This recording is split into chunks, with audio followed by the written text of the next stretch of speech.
So once again, thanks for dropping by the channel. If you're new to the channel, you like the content, please hit subscribe. Now let's get into this. It is currently 1:45 Sunday morning, and this is the aftermath of the Callum Smith-John Ryder fight.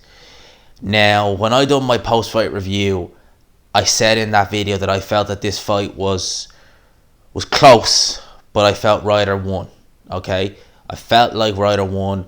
I felt like he'd done enough to nick it. One of the good things about Sky Plus is you can rewind and you can watch it again. So I watched it again, and I still feel that I actually feel more so now watching it the second time that actually maybe this was a robbery as opposed to a close fight, because I'm struggling here. The scorecards in this fight were monstrous, and this is more so what I want to talk about in this video. You hear Teddy Atlas talk about this with some decisions over in the States. How many years has this been happening on matchroom shows specifically? Alright, we've seen a few kind of eyebrow raising scorecards on Frank Warren shows, but more so on these matchroom shows. How often is it that you see a fight which is, close, competitive, maybe going one way, maybe going another, maybe siding towards that guy, and you hear scorecards that are just beyond absurd? And if you listen to Teddy Atlas, one of his podcasts or one of the interviews he had, he makes some very, very good points, right? What sport, okay?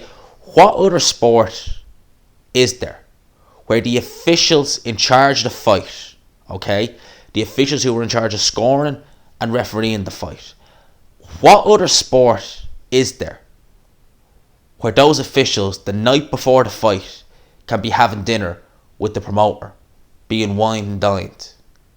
What other sport would do that? What other sport would allow that to happen? Boxing, of course. To me, it's just baffling. To me, it amazes me. And boxing to me is a sport where two guys in the ring battling it out and the better man wins at the end of the day. That's the way it should be. It shouldn't be a case of you come into someone's hometown, you put on a good display, and you're lucky if the fight's close. Even if you deserve to nick it, you're lucky if the fight's close on the scorecards, because the judges ain't going to give it to you. I mean, what? What do you want to say about that? I mean, it just is ridiculous. The fact that John Ryder boxed out of his skin in this fight, and it's made to look like it was an easy fight for Callum Smith. If you go and look at, if someone never seen this fight goes on BoxRec, Callum Smith breezed this fight. Couldn't stop him, but he breezed it. 170, 111, 116, 112. I liken it to this is a recurring theme. Okay, now I know this happens with say Canelo fights in the past. Since he's been with the Zone, the scorecards have been a little bit closer. There's been no 118, 110 scorecards. If you go back with the Jacobs fight, I thought Canelo won that fight pretty comfortably. One of the couple of judges had it close. The Kovalev fight was close before Canelo stopped him. Whereas, prior to that, when he was on HBO, you were getting 117, you were getting 118, 110 in close fights. They weren't close on the scorecards. So, it happens everywhere.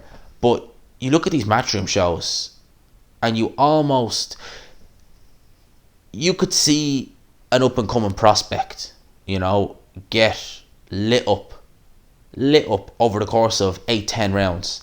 And you're sitting there at the end thinking, this prospect's got the crap beat out of him. Is he even going to get the decision? Shouldn't be any doubt, who the better man was in that fight. But you're seeing it, you're like, he's probably not even going to get the decision.